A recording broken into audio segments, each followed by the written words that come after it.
Les efforts de Lénine au troisième congrès de l'Internationale pour le métier de l'unité du parti allemand ne peuvent étonner. Rien de plus étranger en effet à la pensée de Lénine que le dogmatisme qui nie la réalité ou tente de la violer pour qu'elle corresponde à ses schémas.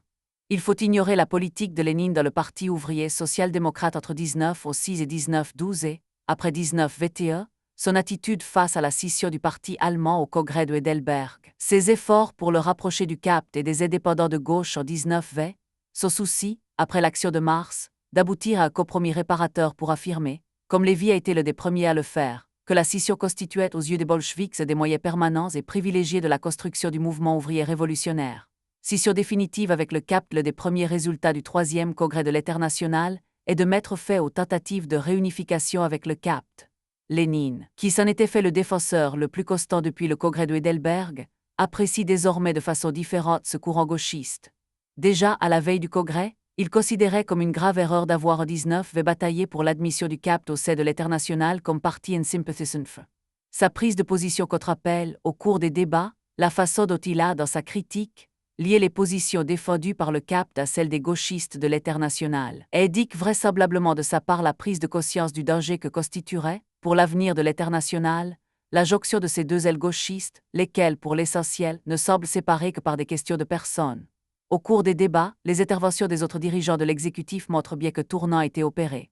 Genoviev s'en est pris un article de Gorté disant que les intérêts du pouvoir soviétique l'apportent dans l'esprit des dirigeants sur les nécessités révolutionnaires. Il menace, avec une telle politique, mi-puérile, mi-criminelle, vous allez prendre place parmi les ennemis de la République prolétarienne.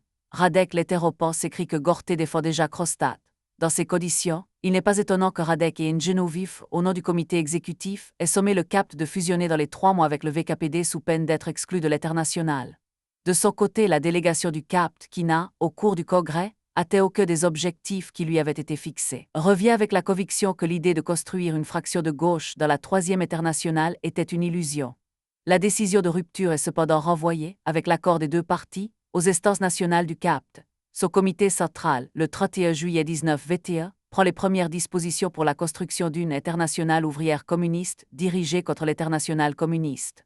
En fait, la décomposition du premier parti gauchiste est à cette époque déjà largement entamée. Nombre des partisans du national-bolchevisme ont fait du chemin, qu'il s'agisse de Vodel, revenu en été 1920 à la social-démocratie ou de Wolfheim, qui dans la Ligue pour l'étude du communisme allemand, se lie aux officiers et aux entrepreneurs qui le conduiront vers les groupuscules nazis. De son côté, Otto Rühl est devenu l'un des plus violents ennemis de l'Internationale et des perspectives communistes qui sont à ses yeux, en haut autorité, bureaucratisme, culte de la personnalité, dictature des chefs, puissance du commandement. En bas, discipline cadavérique, subordination, garde à vous, champion d'une orientation révolutionnaire anti-autoritaire, il dévie lui aussi loin du mouvement ouvrier organisé. Le reste du parti groupé derrière Credet et le groupe de Berlay survit jusqu'à la prochaine scission. Le courant gauchiste, lui, n'est pas été et se ranime au cœur même du KPD. Mais le parti gauchiste fondé en 1920 est lui moribond, des problèmes théoriques nouveaux. À partir de 1921, les problèmes théoriques posés aux communistes sont fort différents de ce que les bolcheviks avaient connu avant-guerre. À 2 reprises en effet, en 1905 d'abord puis en 1912, la scission avait constitué le moyen de construire le parti russe, dont les liquidateurs ne voulaient pas. Après 1914, le problème se pose sur un plan international. Il s'agit pour les bolcheviks de reconstruire le mouvement ouvrier mondial, reconstruction qui passe par l'élimination des dirigeants gagnés à la bourgeoisie, et de rassembler les masses ouvrières dans des partis nouveaux. Jusqu'en 1921, on considère que la révolution est imminente, que la maison brûle. Malgré sa brutalité, la scission constitue la seule méthode pour donner dans les délais les plus brefs une direction révolutionnaire aux masses qui tendent les mains vers le pouvoir. Mais à partir du troisième congrès mondial, la révolution n'est plus nulle part imminente. D'un autre côté, la scission du mouvement ouvrier international, réalisée par les communistes comme le moyen le plus rapide de liquider le passé opportuniste et de réunifier le prolétariat sur une base révolutionnaire, aboutit en fait à une division durable entre internationales, partis et syndicats rivaux.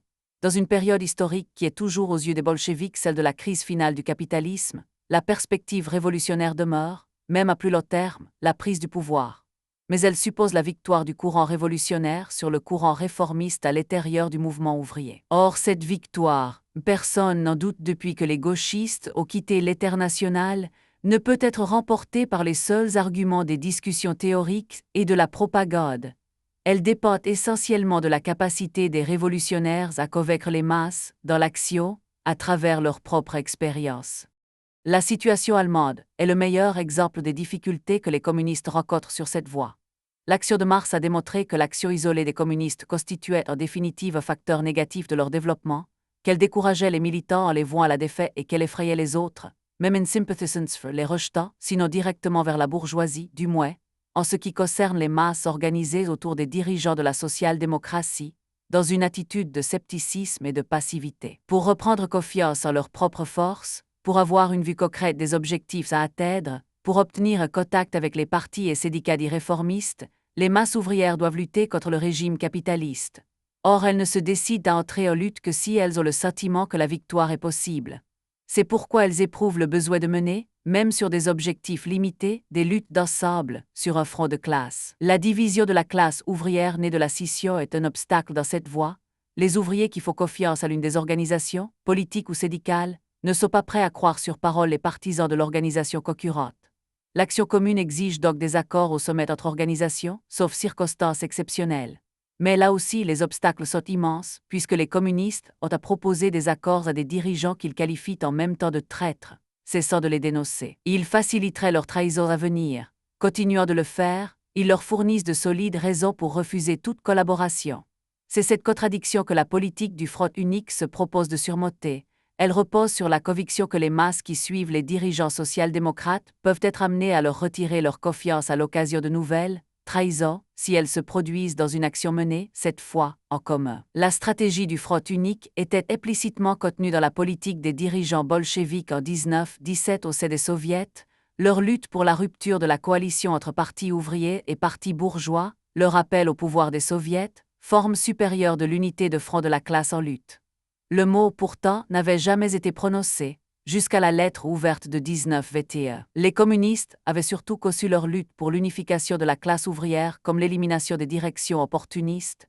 Avec les vêtements et une condition, les communistes s'étaient fait partout les agents de la scission, et les social-démocrates les défenseurs de l'unité. La stratégie du front unique apparaît en filigrane dans les résolutions du troisième congrès invitant les partis à aller vers les masses. Parvenir à l'unification de la classe ouvrière sous le drapeau du communisme, surmonter la scission et débarrasser le mouvement ouvrier de ses dirigeants opportunistes. L'objectif demeure identique à celui de l'offensive révolutionnaire des années 19-17, mais les méthodes changent. Rien ne permet d'affirmer qu'en formulant cette nouvelle politique, les bolcheviks aient voulu tourner définitivement le NDOS à la politique de la période précédente, aient définitivement accepté l'idée de la cohabitation, au sein d'une même organisation, des réformistes et des révolutionnaires. Rien ne permet non plus d'affirmer que les propositions de Lénine, pour surmonter les conséquences de la division ouvrière, s'en seraient tenues aux seules formules avancées en 1921 ou 1922 pour définir la ligne du front unique. La maladie ne lui laissera pas le temps d'aller plus loin dans cette voie, s'il en avait l'intention, mais de toute façon, les nécessités de la lutte interne au sein du parti russe risquaient fort de bloquer ensuite la discussion au stade où elle était arrivée. Les résistances à la politique du front unique rencontrées au sein des différents partis de l'Internationale, tant de la part des gauchistes et pénitents que des éléments dits droitiers et opportunistes, montrent que l'Internationale communiste avait déjà sécrété sa propre idéologie et que l'homme qui l'avait fondée et inspirée avait à tenir compte de sa routine, de ses réflexes acquis, en un mot de son conservatisme, les thèses de Levi. Tandis que le troisième congrès mondial pose en termes nouveaux la stratégie de la révolution prolétarienne, Paul Levi, de son côté, met au point un texte sur les tâches des communistes. Comme Lénine et Trotsky, il constate le renversement du rapport de force entre les classes à l'échelle mondiale et souligne que les communistes doivent désormais adapter leur politique aux longues échéances. Cela implique un certain nombre de révisions et de corrections.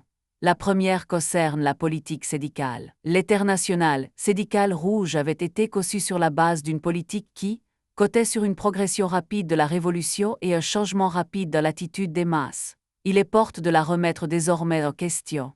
Il en va de même pour l'attitude à l'égard de la social-démocratie, devenue le parti du réformisme, c'est-à-dire de la collaboration de classe. Elle conserve néanmoins, et pour une durée imprévisible, un capital considérable de confiance chez les travailleurs, les espoirs passés d'exclure du mouvement les dirigeants opportunistes et de parvenir rapidement, après des scissions, à la réunification révolutionnaire sont à rejeter dans un avenir plus ou moins lointain. C'est maintenant une donnée objective nouvelle de la situation mondiale que la coexistence de deux partis ouvriers, le réformiste et l'autre révolutionnaire, le premier très supérieur au second en nombre. La scission des rangs ouvriers contribue en outre à la prostration des masses, à la frustration de leur sentiment le plus vif, celui de leur unité. Dans de telles conditions, les communistes doivent se garder de tout ce qui pourrait accroître la division. Ils ont au contraire le devoir de tout faire pour souder dans l'action les prolétaires divisés dans leurs organisations. Ils doivent entrer en rapport avec les autres partis prolétariés et œuvrer en commun avec eux dans des luttes concrètes, qu'elles soient parlementaires ou extraparlementaires, en d'autres termes, reprendre la politique inaugurée par la lettre ouverte de janvier 19 VTE. Levy estime que ce problème désormais capital, celui des relations entre les communistes et les autres partis prolétariens, ne saurait être réglé à la lumière de l'expérience de la révolution russe et des bolcheviks, car la situation en Allemagne, et de façon générale en Europe occidentale, est profondément différente.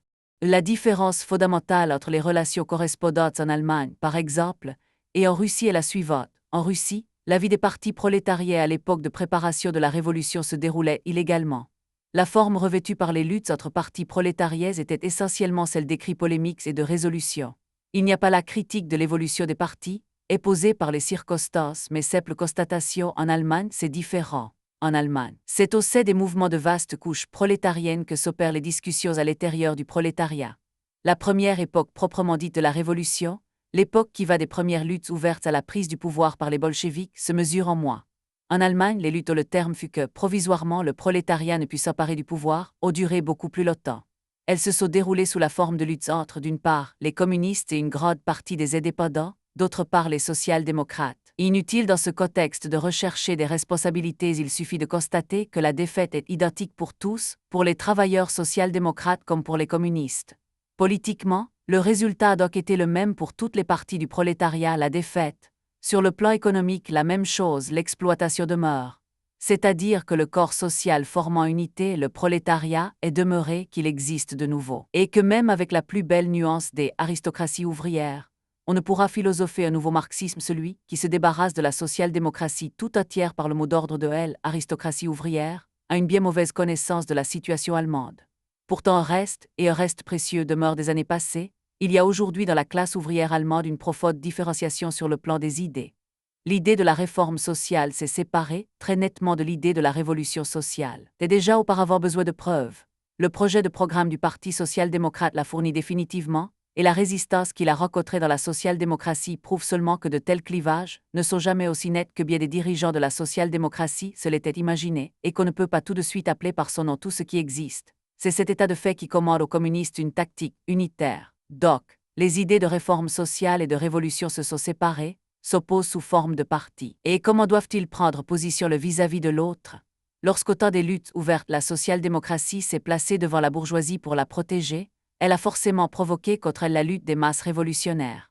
Mais maintenant que le front passe de nouveau ailleurs, que les ouvriers social-démocrates sont de nouveau du côté des vécus, et économiquement du côté des exploités, il faut créer des rapports qui laissent à tout moment ouverte la possibilité de lutte en commun contre la bourgeoisie, aussi rigoureuse que soit la distinction des idées et la séparation des partis. Cela signifie d'abord qu'il faut introduire un certain rationnement dans l'emploi des épithètes oiseuses. Paul Lévy souligne à ce propos l'effet désastreux produit sur les ouvriers allemands par l'emploi de certains vocabulaires, des insultes rituelles comme « traître » ou « machéviste », des phrases roflates, toutes faites, qui sonnent bien dans les bureaux de l'exécutif, mais ne correspondent à rien dans la conscience des ouvriers d'Europe occidentale. Ce changement de langage attira peut-être aux communistes allemands de la part du bureau restreint de l'exécutif le reproche de manquer de langage révolutionnaire, mais il ne pourra que rehausser leur prestige au sein du prolétariat allemand. Ce ne sont là, il est vrai, qu'aspects accessoires, et il n'est pas besoin d'adopter l'étiquette et le langage de la cour de Louis XIV. Il est beaucoup plus important de créer, par la participation la plus active dans toutes les organisations prolétariennes, indépendamment des syndicats, un esprit de confiance dans le communisme et une atmosphère répondant à l'esprit de solidarité prolétarienne. La participation la plus enthousiaste à tout ce qui est prolétarien, aux organismes d'éducation, aux coopératives partout, voilà le terrain sur lequel, malgré toutes les divergences de conception sur le but et sur la méthode, se développe l'esprit qui peut seul créer un front commun contre la bourgeoisie. Ce front unique prolétarien est certes, sans exemple, dans l'histoire du mouvement communiste, mais la situation qui les pose est selon Paul Lévy nouvelle, elle aussi. Les communistes allemands doivent bien en avoir conscience. La tâche qui consiste à opposer l'idée de la révolution sociale, sous la forme de parti de masse, à l'idée de la réforme sociale, sous la forme de parti de masse, est une tâche nouvelle, elle est sans précédent dans l'histoire. Elle doit être résolue par le parti allemand lui-même, et ne le sera certainement pas par la simple transcription absurde de recettes russes sur les machéviks. etc. Le Parti communiste allemand est-il capable désormais d'opérer le tournant nécessaire, de montrer aux autres partis d'Europe occidentale la voie à suivre? L'expérience faite depuis le congrès de Livourne a convaincu Paul Lévy qu'il n'en était rien, et que ce parti n'était capable d'aucune initiative. Pour la première fois, le Parti communiste pouvait jouer le rôle dirigeant dans la lutte politique sous le signe de la révolution sociale et mesurer ses forces avec celles de Parti social-démocrate qui n'a pas so pareil en cohésion et en clarté à sa manière, en unité aussi. La révolution allemande, si elle n'a rien apporté, pouvait apporter au prolétariat allemand ce parti. Les stratèges de l'action de mars en ont décidé autrement. Maintenant, le Parti communiste allemand unifié est un parti broyé en ce qui concerne le nombre de ses adhérents, et sur le plan idéologique, il n'est plus que monceau de ruines. Au lieu d'essayer de reconstruire, on a passé des compromis, on a scellé l'effondrement. Le nombre de ceux qui ont gardé ce qu'ils avaient été effimes. Peut-être en arrivera-t-on, et faute de miracle, on y arrivera à ce que le Parti communiste connaisse le sort du Tarim, ce fleuve d'Asie centrale qui sort de la montagne en roulant des eaux abondantes, grandit et grossit mais n'atteint jamais la mer. Il se perd dans les steppes sibériennes comme s'il n'avait jamais existé. Dans ce cas, le sort aura refusé au prolétariat allemand le don de partis révolutionnaires prolétariens, aussi homogène du point de vue révolutionnaire que la social-démocratie l'est du point de vue réformiste. Première scission à droite. Une réconciliation de Lévy avec l'Internationale n'était en principe pas exclue et Lénine avait tout fait pour qu'elle demeure possible. C'est pourtant le contraire qui se produit, l'exclusion de Lévy devenue définitive est suivie d'autres, et le parti une fois de plus connaît la scission. D'abord, Lévy reste sourd aux propositions de Lénine transmises par Clara Zetkin. Dès le 27 juillet, il écrivait ironiquement à son ami Enmassoldef Jacob. Quelques sont revenus de la Mecque. Clara va venir dans quelques jours. Lénine a ouvert la perspective du pardon. Je dois aller à la Mecque, Canossa. Trotsky a parlé aussi sec que moi. Lénine pas moins ferme. En Genovif du coup s'est retourné avec toujours la même crapule. Et après le retour de Clara Zetkin, il lui écrit. Clara venait avec 3 propositions. 1. Beaucoup de compliments nécessaires, comme disent les vieux juifs pour faire le sabbat. 2. Arrêter la revue et toute organisation. 3. 6 mois de pénitence et, pour bonne conduite et célébration de l'omniscience bolchevique, la perspective d'une indulgence de Lénine. Blessure d'amour-propre trop profonde. Vanité d'homme de lettres qui refuse de reconnaître ses torts sur des questions qu'il juge secondaires alors qu'il a la conviction d'avoir eu raison sur l'essentiel. Écœurement devant la bassesse de certaines attaques, la haine brutalement démasquée, sentiment d'isolement qui fait de lui en quelques jours l'ennemi de ce parti qui était le sien, lassitude et découragement. Fait de dialogue intérieur qui lui fait trancher le débat en condamnant une solidarité d'organisation pour laquelle il avait tant plaidé lui-même. Ce sont là sans doute éléments d'explication de son attitude. En faisant appel à Lénine le 27 mars, Lévy espérait que ce dernier lui donnerait raison, reconnaîtrait la justesse de sa position, le caractère méritoire de son initiative d'avril, et qu'il désavouerait les manœuvres de Genovif, les palinodies de Radek, les stupidités de Béla Enkonf et de Rákosi. A-t-il vraiment pratiqué à l'égard de Lénine la politique du tout ou rien? A-t-il cru possible que Lénine sacrifie à son amour-propre à lui non seulement une Genovif et Enkonf, mais les militants allemands qui avaient fait confiance aux représentants de l'exécutif? Il semble plutôt que l'évolution de Lévy se soit faite peu à peu et qu'au moment où lui parvenait le message de main tendue de Lénine, il avait de son côté atteint un point de non-retour. Sa déception se traduit néanmoins dans la façon dont il commente le 2e congrès mondial au cours duquel, selon lui, seule l'autorité de Lénine et de Trotsky a empêché, de façon très provisoire, la victoire définitive dans l'Internationale de ce qu'il appelle le courant semi-anarchiste. L'Internationale ne se compose malheureusement pas de milliers de Lénine et de Trotsky. L'opinion de ces derniers est très importante mais non décisive. Et les Lévites ont décrié pour eux la vérité éternelle, plus Lénine et Trotsky, mais contre l'appareil du parti, la presse, l'organisation, la direction pratique à l'exécutif. C'est pourquoi en Allemagne, Lénine est pour ainsi dire la théorie grise et Béla Enkonf la pratique. En fait, les résultats du congrès de l'Internationale se traduisent au sein du parti allemand de façon moins simpliste. Ruth Fischer est fermement opposée au compromis de Moscou, dont elle perçoit parfaitement qu'il confirme et accentue la ligne du 2e congrès, qu'elle espérait voir définitivement abandonnée. Demeurée en Allemagne pendant les travaux de Moscou, elle se dépasse pour organiser de Berlin une pression sur les congressistes. C'est ainsi que le 2 juillet, 2000 fonctionnaires du district adoptent sur sa proposition le texte de télégramme à Moscou dénonçant les activités fractionnelles des Lévites et réclamant leur exclusion en bloc. Mais elle ressent sans doute également le besoin de raffermir le moral de ses partisans, dont l'un au moins, Friesland, vient précisément d'être convaincu par Lénine. Le comité central se réunit les 3 et 4 août à Berlin. Il confirme, par une large majorité 4 voix hostiles seulement, l'adhésion donnée aux thèses par ses délégués et ratifie du coup le traité de paix, mais l'application concrète se révèle difficile. La centrale voudrait une déclaration nette de la minorité spécifique justifiant son ralliement, ce qui constituerait une coupure nette avec Lévy et les exclus, Elle propose en échange de coopter Clara Zetke et Malzan à la centrale, et 3 de leurs camarades au comité central. Neumann, au nom de la minorité, a de toute autre exigence: démission et réélection de la centrale, désignation de nouveaux comités de rédaction, retour à la liberté de discussion et de critique, et surtout réélection des délégués pour le congrès du parti afin qu'ils soient tenus compte des débats et décisions de Moscou. Les délégués ont en effet été élus avant le 3e congrès mondial, dans une atmosphère de chasse aux sorcières centristes, alors que prévalait la théorie de l'offensive formellement condamnée depuis. En Maslouf mène la bataille contre tout compromis et rallie finalement le comité central. Les revendications de l'opposition et même les propositions de cooptation faites par la centrale sont repoussées.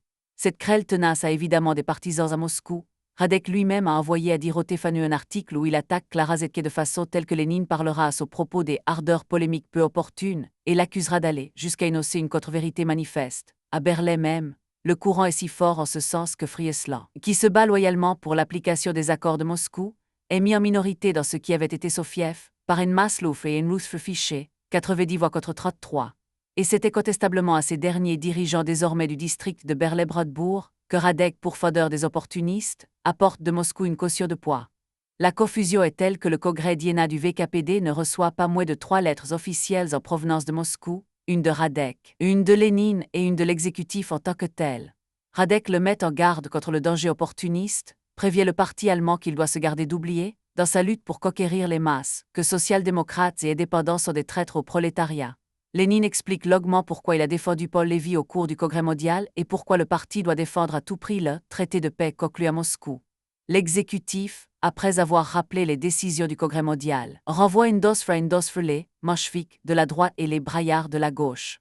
Le 17 août, l'exécutif a âprement discuté de la situation dans le parti allemand sur la base de rapports de Radek qui accuse Neumann de violer les accords de Moscou et souligne le danger de droite. Belaïnkum assure que les informations données révèlent une situation nouvelle. Pour lui, la lettre de l'exécutif est désormais dépassée, et il propose une résolution indiquant nettement que la lutte doit être menée, avant tout contre la droite. Il est finalement décidé la voie de télégramme en ce sens, qui ne devra être communiquée aux délégués qu'en cas de nécessité absolue. Le bilan du congrès d'Iéna va refléter ces pressions et tendances contradictoires. Non seulement il reprend pour l'essentiel les thèses de Moscou, mais les dépasse sur bien des points, renouant nettement avec sa politique de janvier de lutte pour le front unique ouvrier. Il adopte notamment un manifeste contenant des revendications qui permettent tel front uni avec les social-démocrates, la confiscation des biens des anciennes dynasties, le contrôle de la production par les comités d'usine, le transfert sur les capitalistes du fardeau des réparations. L'opposition vient de Ruth Fichet, dont l'intervention constitue le premier manifeste de la gauche. Elle critique, sans mettre ouvertement en cause les décisions du 3e congrès mondial, une ligne qu'elle considère une fois de plus comme opportuniste. En revanche, le congrès montre la volonté de la majorité de continuer à régler ses cotes. Il adopte un amendement présenté par Enseilmenf se démarquant de la critique faite par Trotsky de l'action de mars. Exclut Cure et Anna Geyer et précipite ainsi le départ de 3 députés jusque-là hésitants, Domig, Marie Makwitz et Adolf Hoffmann. Ils vont former avec Levi un collectif communiste de travail, KAG, au Reichstag, dont le titre même est une amorce de scission. Pourtant, la désignation de la nouvelle direction démontre le souci de suivre une ligne proche de celle que conseille Lénine, de Clara Zetke, qui vient de la droite, à Friesland, qui vient de la gauche. Tous les membres de la centrale sont des partisans convaincus du compromis de Moscou. Le nouveau président du parti est Ernst Meyer, Friesland occupant le poste de secrétaire général. Lévy ne voit dans le congrès d'Iéna qu'une confirmation de sa thèse selon laquelle l'apporte désormais dans le parti allemand un appareil bureaucratique aux conceptions semi-anarchistes, deux phénomènes qu'il juge, pour sa part, étroitement liés. Deuxième scission à droite. La politique de la nouvelle centrale va démentir ses pronostics. Après l'assassinat, le 26 août, par des extrémistes de droite, du député catholique Massia Erzberger, le parti se lance en effet dans une politique unitaire de lutte contre la réaction et participe dans plusieurs villes industrielles à des manifestations organisées par les autres partis ouvriers. En Thuringe, les élections de septembre donnant au Parti ouvrier une majorité au Landtag, le Parti communiste accepte de soutenir sans participer au gouvernement de coalition ouvrière formé de social-démocrates majoritaires et indépendants. En octobre, il présente un programme en 4 points, proche des revendications de la centrale syndicale, dans lequel il reprend notamment le mot d'ordre de saisie des valeurs réelles, et en son nom, Talémé déclare qu'il est prêt à soutenir les partis social-démocrates dans toute politique visant à conquérir pour la classe ouvrière des positions de pouvoir. Lévy, qui ne voit d'abord dans ces contradictions que duplicité, doit bientôt rectifier son jugement. C'est en effet le nouveau secrétaire général du parti Friesland, qui est l'homme de poète de la nouvelle politique, renoue délibérément avec celle de janvier 19 VTE et pour l'essentiel avec la ligne Lévite. Très rapidement, l'ancien farouche pourfendeur de droitier fait à son tour d'édifiantes expériences. En quelques semaines, au poste de commande du parti, il refait l'itinéraire de Lévis, se heurte comme lui à l'exécutif et à ses initiatives, qui lui paraissent des obstacles à la nouvelle politique.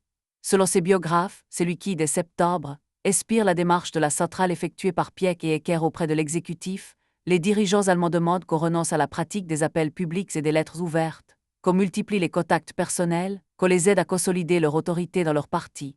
Ils désirent que soit mise dans la presse de l'internationale syndicale rouge une sourdine aux attaques contre les syndicats et leurs dirigeants réformistes, qui sont utilisés en Allemagne pour présenter les communistes comme des scissionnistes.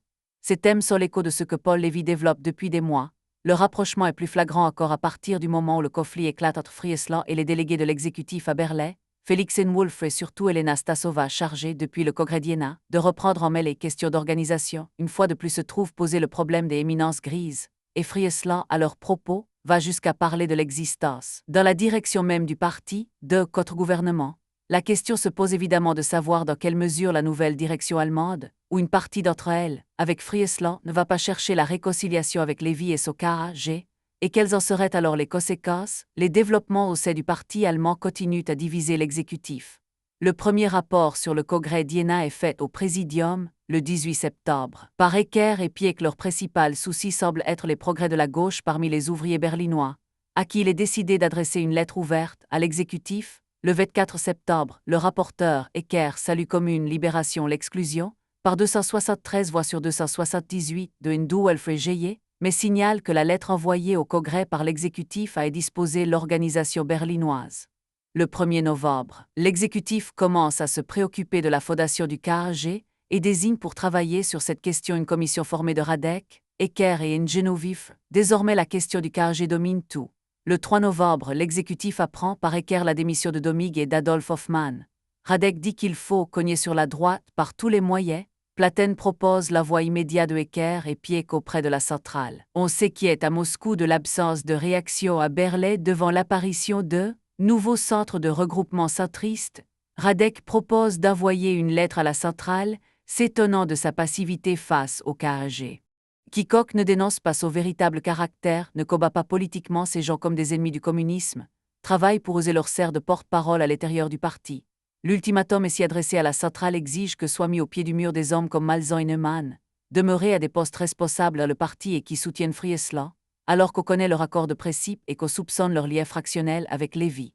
À la réunion de la centrale qui se tient quelques jours après, Ecker et Pieck sont présents, avec un message de l'exécutif qui ne dissimule pas sa méfiance à l'égard de Friesland, dont Eberle propose le remplacement par Pieck au poste de secrétaire général.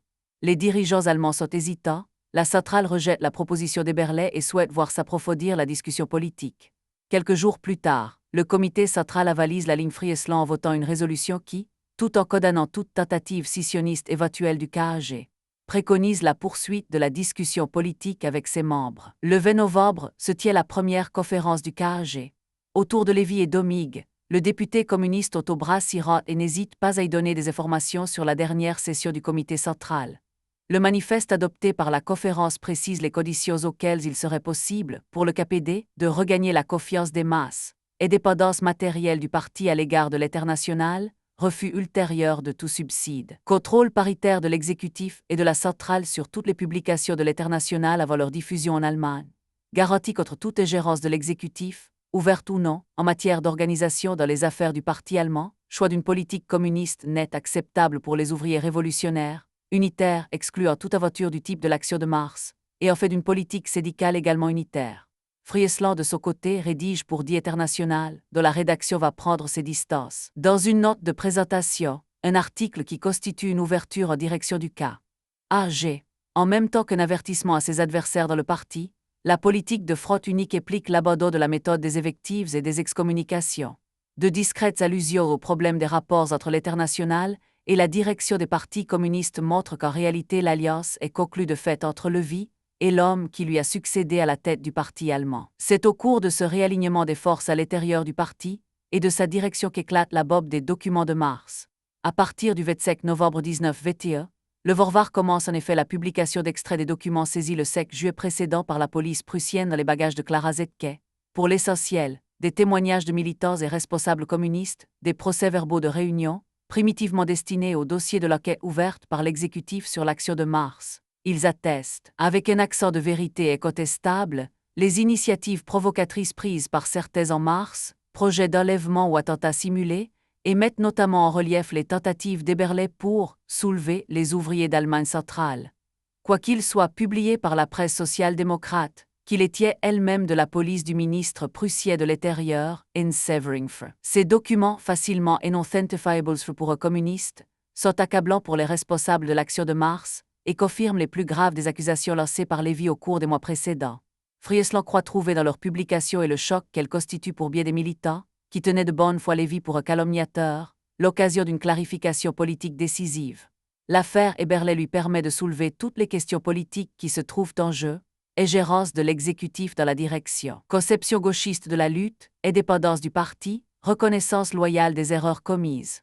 Son premier réquisitoire met en cause directement et Félix Wolf, dont les rapports à l'exécutif sont faits par-dessus la tête de la centrale allemande, et Radek lui-même, dont les articles officieux adressés à Dorothée Faneux à la veille et au lendemain des sessions du comité central dépossèdent en fait ce dernier de ses pouvoirs de décision. Le problème des liens avec l'exécutif est reposé et Friesland affirme, à travers les pressions sur quelques membres de la centrale dans des questions personnelles, à travers une correspondance contrôlée, etc., il était possible de construire des directions responsables de partis qui puissent jouir d'une solide confiance auprès des masses ouvrières de leur pays. Le terrain semble solide. Dès le 28 novembre, Friesland rencontre Malzahn et Neumann, et ils se mettent d'accord pour se battre ensemble pour réclamer l'exclusion d'Eberle. Le 30, Malzahn, Neumann et O du département syndical adressent à la centrale un texte réclamant de façon impérative l'exclusion d'Eberle, en qui, comme Friesland, ils voient un simple instrument d'une fraction de l'exécutif dans le parti allemand. Le district de Hanau prend une position analogue. Les contradictions se tendent à l'extrême, on peut penser qu'une véritable tempête va secouer le parti. Un réflexe de solidarité va jouer dans l'autre sens. Le parti peut-il accuser le Dessier à la suite de la publication de documents dans la presse social-démocrate? C'est finalement à cette question que se réduit le différend qui, du haut en bas, divise les membres du parti, et c'est en fonction de la réponse donnée que les uns et les autres se déterminent. Le débat s'ouvre lors de la réunion du bureau politique du 12 décembre. Friesland, soutenu sur ce point par Ernst Meyer, y défend la thèse chère aux partisans de Lévy de contrôle de la centrale allemande sur les publications de l'Internationale en langue allemande. La résolution qu'il soumet est repoussée par 6 voix contre 2, mais 5 de ses adversaires, Clara Zetke, Talémé, Ecker, Pieke et Woltschef, déclarent que, d'accord avec elle sur le fond, il se refuse seulement à la voter pour ne pas prendre une position qui serait un acte d'hostilité à l'égard de l'exécutif. Friesland entreprend alors de démontrer que le principal danger pour le parti réside dans les progrès des gauchistes de Berlin, qui ont à son avis près de la moitié des militants du parti derrière eux, et qu'en conséquence la centrale doit éviter une attitude dure à l'égard du KAG. La politique du pire le repousserait en effet vers la droite et ouvrirait la perspective d'un éclatement du parti. Il n'est pas suivi sur cette voie. Félix Schmitt se fait le champion de la lutte sur 2 fronts, Friesland avec le KAG et Fritzi avec son KAP. Et Wilhelm Frpiek réclame la destitution de Friesland et son remplacement par une direction collective. Woltschef surenchérit et demande la voix de Friesland à Moscou. Comme Friesland demande pourquoi on ne l'exclut pas tout simplement du parti, Piek rétorque, une centrale forte pourrait et devrait exclure Friesland. Nous ne sommes pas une centrale forte et nous ne pouvons pas le faire de but en blanc. Il reprend à son compte la proposition de Woltschef. Finalement, c'est de justesse que sont prises les décisions capitales. 5 voix contre 3 pour la révocation de Friesland du poste de secrétaire général, 6 voix contre 2 pour son envoi à Moscou. Ernst Meyer a voté contre une résolution qui appliquait à son sens l'exclusion de Friesland de la centrale, mais approuve la résolution le déléguant à Moscou. Ainsi qu'il l'avait annoncé à la centrale avant le vote, Friesland refuse l'exil. Le 20 décembre, avec Brass et Maltzonf, il rédige un appel aux membres du parti, dans lequel il condamne l'influence pernicieuse exercée par certains membres de l'exécutif, et le danger qui existe de compromettre définitivement l'internationale communiste et l'idée même d'une direction centralisée internationale du prolétariat révolutionnaire. De leur côté, 74 militants, dont de nombreux responsables syndicaux, parmi lesquels Niederkirchner, im Franken Fritz Wegu, réclament le retrait des responsables et provocations de mars et la publication de tous les documents sur l'affaire. Signé de 128 responsables. L'appel de Brass, Friesland et Malzahn est remis à la centrale le 22 décembre. Friesland, avec l'aide du syndicat des métaux de Berlay, fait imprimer une brochure sur la crise de notre parti à 500 exemplaires diffusés parmi les cadres. Elle reproduit les principaux documents de la discussion en cours, présentés par Friesland, qui pour la première fois par écrit, dans un texte destiné inévitablement à être divulgué, met en cause nommément, en tant que représentant de l'exécutif, Félix Wolf et Radek lui-même. La centrale rejette le 22 l'appel des trois et rédige une réponse qu'elle publie. Elle va de même faire publier les textes de ses opposants, qu'elle qualifie de saboteurs et de scissionnistes. Le 27, en fait, elle exclut Friesland de son sein et suspend de leur responsabilité les signataires des différents appels. Certes, de nombreux militants et cadres partagent les opinions de Lévy ou Friesland, ou sont sensibles à leurs arguments, depuis le mois d'avril. Les protestations n'ont pas manqué contre la politique d'exclusion autant que contre l'action de Mars et son déroulement, et elles ont émané tant de la vieille garde spartakiste et indépendante que des jeunes, puisque la centrale de la jeunesse communiste elle-même a protesté.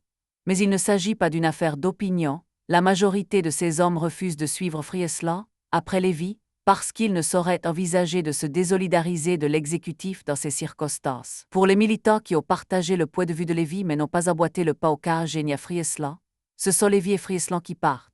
Et s'y réagissent le vieil Émile Schorn et le vétéran indépendant de Halle, Kilian, le militant syndical Niederkirchner, les militants de Hanau, comme le métallo Rebet, et de Francfort, comme Jacob Chloé, personnellement lié à Lévy, l'ancien disciple de Jojich, Werner Hirsch, le jeune communiste Enwolf Gollmick et les responsables du parti de Rhénanie, France Charpentier comme France Dahlem. L'exécutif consacre la plus grande partie de sa réunion du 18 décembre à la situation à l'intérieur du parti allemand. Rommel, qui rapporte, dit que Friesland a maintenant jeté le masque.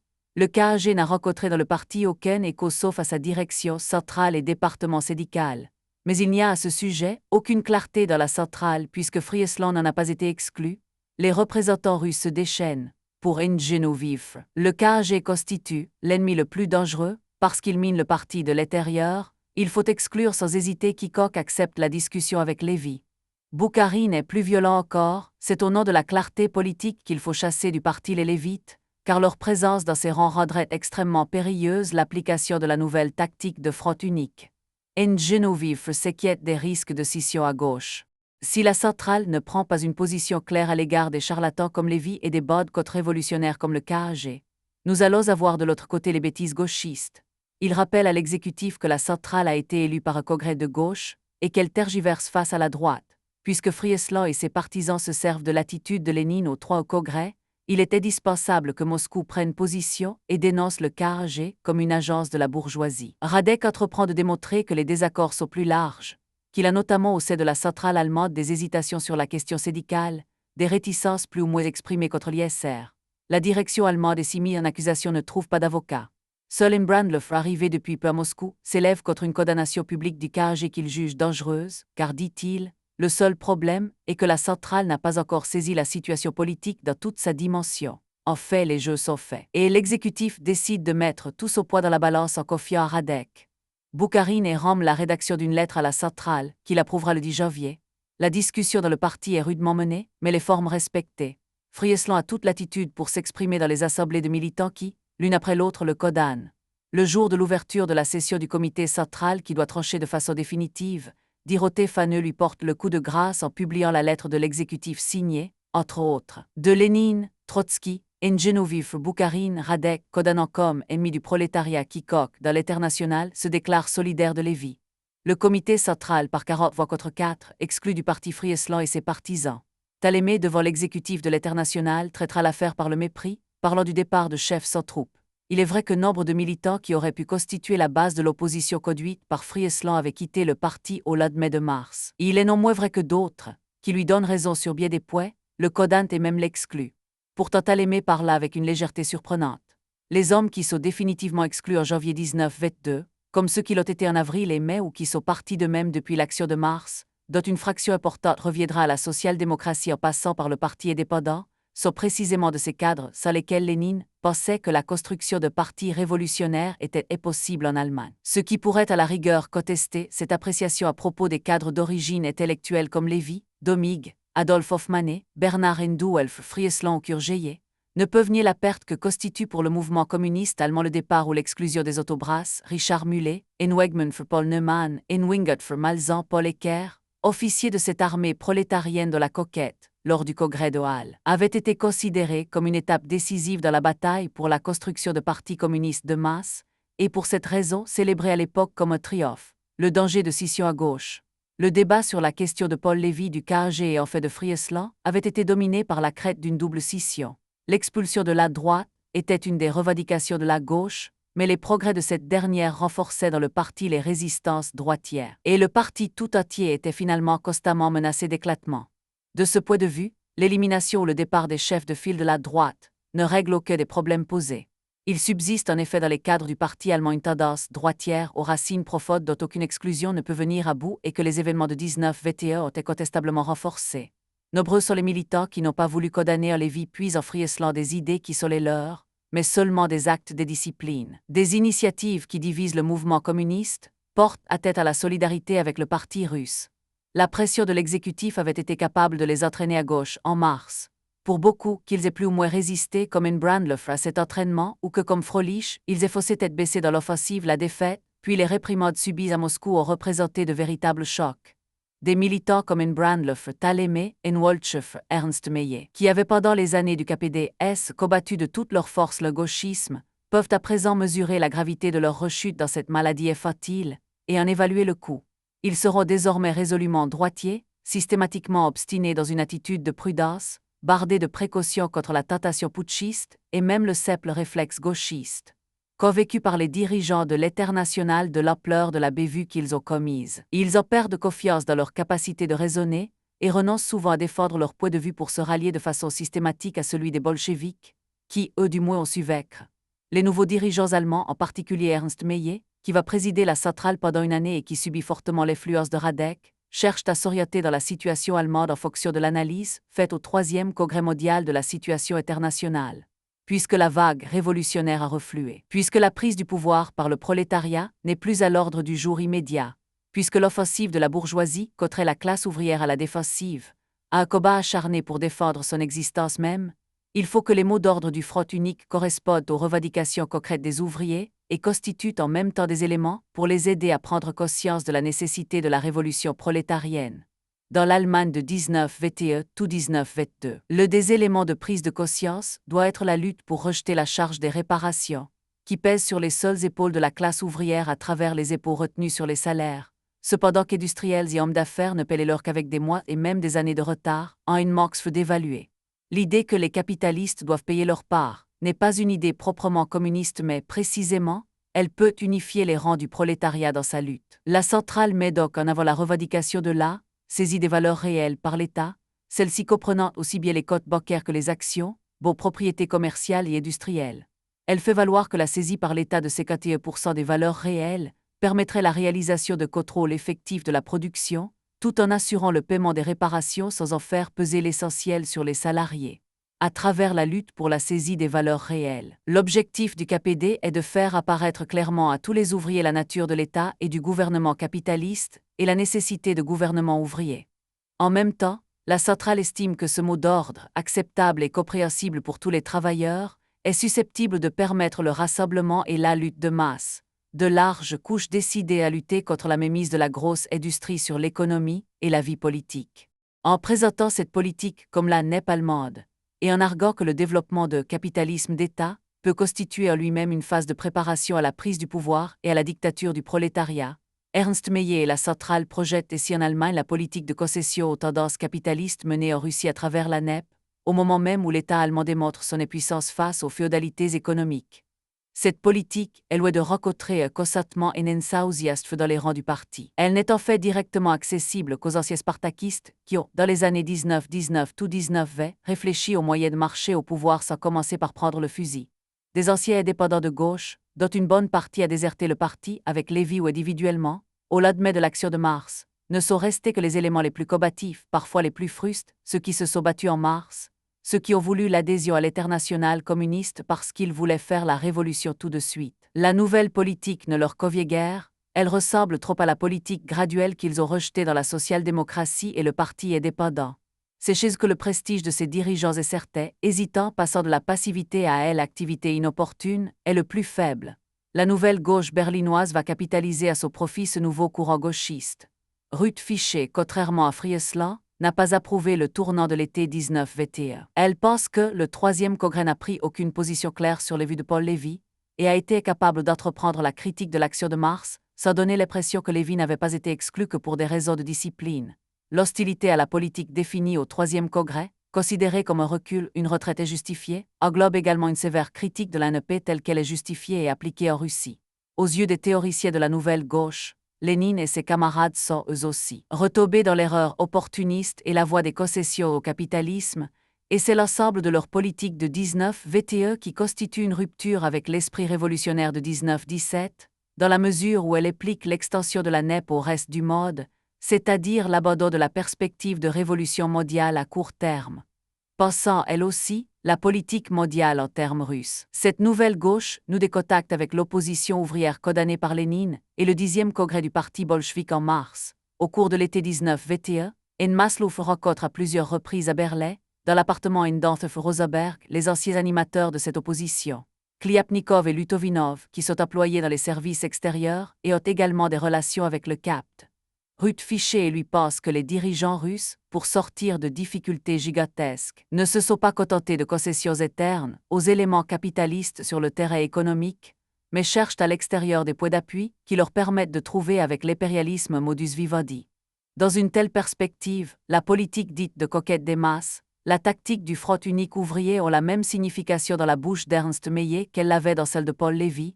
Il s'agit de rechercher un rapprochement avec la social-démocratie, que la condamnation des vrais révolutionnaires sous l'étiquette de gauchistes facilite considérablement. La gauche du KPD n'est donc au confluent de deux courants, intellectuels de la génération d'après-guerre, et ouvriers souvent occultes politiquement venus des rangs des indépendants de gauche. Elle échappe tout à fait à ceux des hommes de l'exécutif qui avaient été ses parrains ou ses protecteurs dans la préparation du combat contre Lévy, et se dresse contre l'exécutif et les dirigeants bolcheviks eux-mêmes. Au nom de la défense de la révolution russe, tous ces partisans pensent en effet que l'existence en Allemagne de partis de combat, ou à la rigueur, d'une gauche démarquée de la centrale opportuniste, pourrait apporter une aide précieuse à ceux qui, en Russie, luttent contre l'opportunisme et la tendance à la capitulation. En fait, la gauche berlinoise constitue un véritable parti dans le parti, avec sa physionomie propre et ses caractéristiques. Il semble que Lénine ait parfaitement saisi les causes objectives du développement de la gauche. Il confie à Clara Zetke: « Je comprends que dans la situation actuelle, il puisse y avoir chez vous quelque chose comme une opposition de gauche. Il y a des ouvriers mécontents et qui souffrent mais qui manquent d'éducation politique et n'y voient pas suffisamment clair dans la situation. Pour eux, on n'avance pas assez vite. L'histoire ne semble pas pressée, mais eux, les ouvriers mécontents, trouvent que c'est la direction de votre parti qui ne veut pas se presser. C'est elle qu'ils rendent responsable de l'allure de la révolution mondiale. Ils sont toujours à critiquer et à crier. Je comprends tout cela, pourtant. » Après une intervention de Ruth Fichet à une réunion entre délégués allemands au 4e congrès, il ajoute: « Mais ce que je ne comprends pas, c'est que cette opposition de gauche est les chefs que j'ai entendus. Une pareille opposition des chefs pareils ne m'en imposant pas du tout. Cependant, je le dis sans détour, votre centrale ne m'en impose pas davantage. Elle qui ne trouve pas le moyen d'en finir avec des démagogues de faible envergure. Il devrait pourtant être facile de régler leur cote à des gens comme ceux-là, de détacher d'eux et d'éduquer politiquement les ouvriers qui ont des sentiments révolutionnaires. Précisément parce que leurs sentiments sont révolutionnaires, tandis que les radicaux de l'espèce, cela sont au fond les pires opportunistes. En attendant pourtant que la centrale soit capable de mener une telle politique, il est nécessaire d'éviter une scission qui, après des cadres précieux, ferait perdre au parti allemand une partie de ses troupes de choc et de sa jeunesse. C'est pourquoi Lénine s'emploie à combattre le danger d'éclatement. Dans sa lettre au Congrès d'Iéna, rédigée le 14 août 19 212 381, il donne aux communistes allemands de franches explications sur sa propre attitude pendant le 3 au Congrès mondial, notamment en ce qui concerne l'affaire Lévy, définitivement réglée depuis par Lévy lui-même. Il insiste également sur le fait que la nouvelle tactique ne signifie pas l'abandon, mais une préparation meilleure de la lutte révolutionnaire pour le pouvoir. La conquête de la majorité du prolétariat, voilà la tâche principale. Elle est possible, même quand la majorité du prolétariat suit officiellement les chefs de la bourgeoisie, ou même quand le prolétariat hésite. Préparons-la avec plus d'ardeur et de souhait, ne laissons passer aucune des occasions où la bourgeoisie oblige le prolétariat à se lever pour la lutte. Apprenons à déterminer avec justesse les moments où les masses du prolétariat ne peuvent pas ne pas se lever avec nous.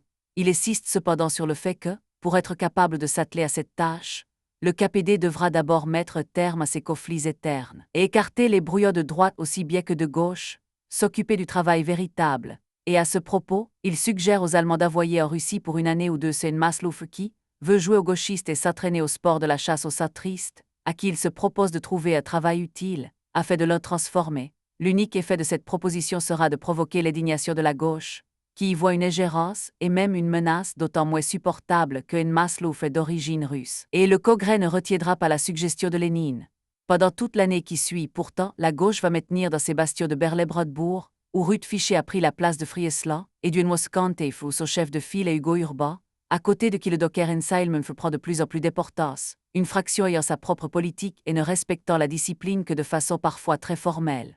Quand à l'automne 1922, à la veille du 4e congrès de l'International, le district de Berley-Brodebourg organise à la Kliemfestsaal, dans la capitale, une conférence qui formule son propre programme et désigne Ruth Fichet pour aller le défendre au congrès de Moscou dans la perspective d'un retour au 2e congrès, qui passerait par l'annulation des décisions du 3e. La centrale a beau jeu d'y dénoncer une activité fractionnelle et de réclamer des sanctions, que justifient en outre à ses yeux les activités de la gauche, comme ses contacts avec l'opposition ouvrière russe et le capte. Malgré le peu de sympathie qu'il éprouve pour les dirigeants de la gauche, Lénine s'oppose fermement à toute sanction au cours des réunions préparatoires. Pour lui, le parti allemand ne peut se permettre une scission de plus. Dans le contexte du moment, son autorité est suffisante pour l'empêcher et pour contraindre la centrale de droite à s'accommoder de l'existence de son opposition de gauche.